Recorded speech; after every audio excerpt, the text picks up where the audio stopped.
This video is sponsored by JLC PCB. The original PS5 DualSense controller had a couple of problems. One of the problems is the spring inside the adaptive triggers often breaks, which causes them not to work properly, and also many of the original DualSense controllers suffered from analog stick drift. PlayStation has released 2 new colors of controller, but are these controllers just new colors, or have they been upgraded internally? That's what we're gonna find out next. Let's get them taken apart.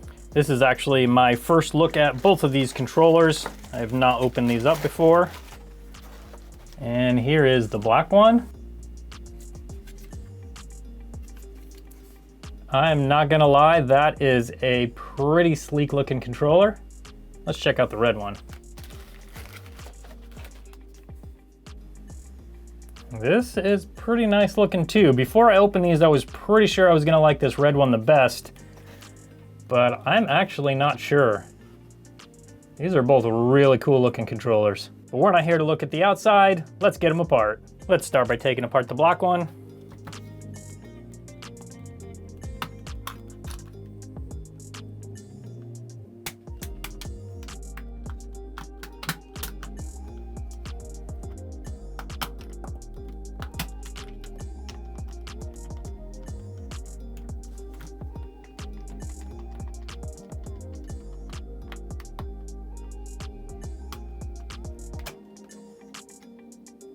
Okay, and here's our first look at the inside. So far looks pretty similar. First, let's check this battery. So this is the battery out of the original DualSense controller. We've got LIP1708, same part number, 3.65 volts, 1560 milliamp hours, 5.7 watts. So these batteries are exactly the same, no change there.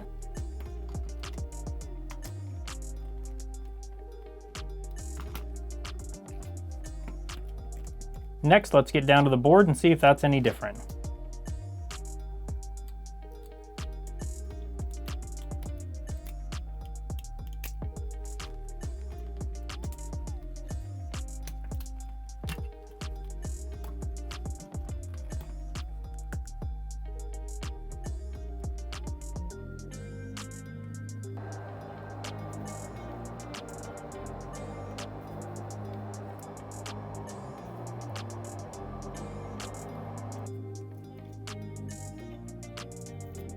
So looking at these boards, we've got BDM010 on the new color, BDM010 on the original board. Now this board isn't perfect. I've had to steal a couple parts off of it, so it is gonna look a little bit different than this board, but we can still see if all the main components are there and if there's been any changes made. One of the main things I wanted to take a look at here is whether the original analog sticks are the same as for this new color. And we can tell right away that they are exactly the same.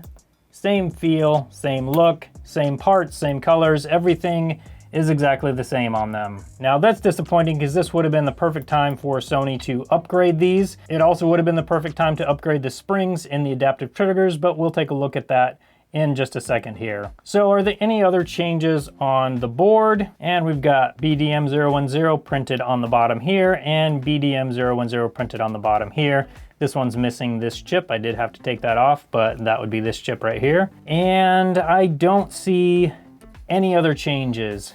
It looks like most, if not all of even the small components are all in the exact same places.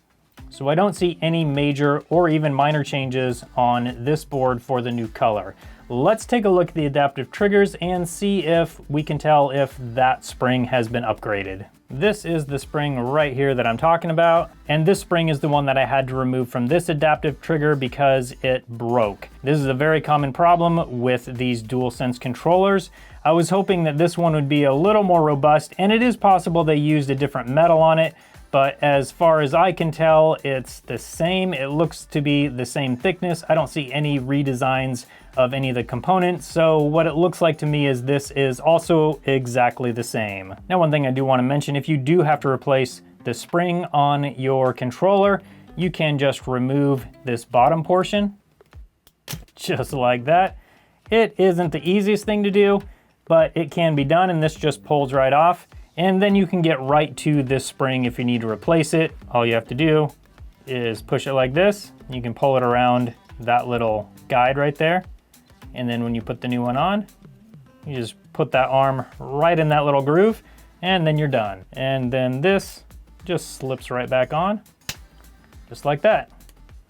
So let's take a look at the red controller now and just see if anything happens to be different on that controller. But before we do that, I'd like to talk about today's sponsor, JLC PCB. JLC PCB is one of the best places to get your custom PCBs manufactured, as they offer very fast and accurate service and very fast shipping to the United States as well. And now they're offering aluminum printed circuit boards. I didn't even know this was a thing, but they offer aluminum printed circuit boards with a 3000 volt breakdown rating and 1 watt per meter Kelvin thermal conductivity. Pretty much nobody offers these aluminum printed circuit boards for under $10, and JLC PCB is offering them for $2. And not only that, you can get them in multiple colors that currently offer green, black, and white. So JLC PCB is the best place to get standard PCBs manufactured, but also you gotta check out their new aluminum PCBs. I didn't even know that was a thing, I didn't even know it was possible, so I can't wait to see one myself, and you can order yours at jlcpcb.com. Now let's get back to the video and take a look at this red DualSense controller and see if it's any different than the new black controller or the original controller. And the Magenta controller has the exact same battery as expected.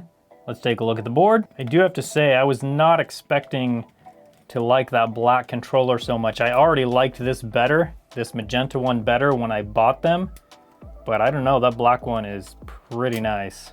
But this Magenta is pretty cool too. That's kind of interesting that this ribbon cable is different between the two. So the ribbon cable on the black one has these little ears which make it easier to get off. This one does not have the ears that make it easier to get off. I do already see that the number on the board is the same, BDM010. So I assume that everything else is the same, but you never know. Don't pull ribbon cables out like that. That's a bad idea. Now we have access to the board.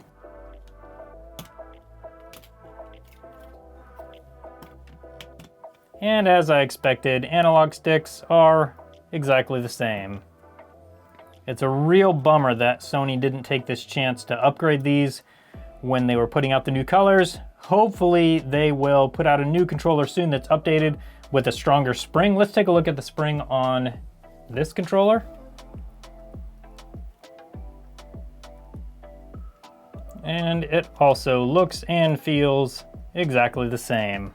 So while I was really hoping Sony would make some changes on these controllers with the new colors, unfortunately it looks like they did not. Hopefully soon they'll come out with updated controllers that strengthen that spring, and we can always hope for better analog sticks, although I definitely won't be holding my breath. If you like this video, you'll probably like the video where I bought a whole bunch of broken DualSense 5 controllers and tried to fix them. I'll put the link to that video up on your screen now so you can come hang out with me over there and see what the main problems were and if I could fix them. Thank you to JLC PCB for sponsoring this video, thank you for watching it, and I hope you have a good one.